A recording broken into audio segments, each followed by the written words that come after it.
Apriamolo. La più grande monocultivar d'Europa, la nocellara del Belice. Facciamo un applauso alla nocellara del Belice. Coltivata in Sicilia da migliaia di agricoltori. Quelle olive sono coltivate con antichi metodi di lavorazione. Quando sono pronte viene testata la qualità. In questo momento ha luogo il primo assaggio. Facciamo un applauso alla cooperativa Sicily Food Belice e facciamo questo primo assaggio. Dobbiamo fare questa bellissima foto mentre il sindaco con Valentina deve sciogliere, guarda, intanto deve sciogliere davanti.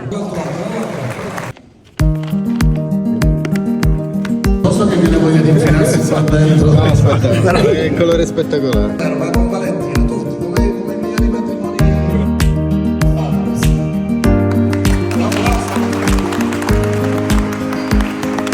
L'interesse della comunità. Quindi è un segnale che scaturiamo l'inferno. Eccezionale.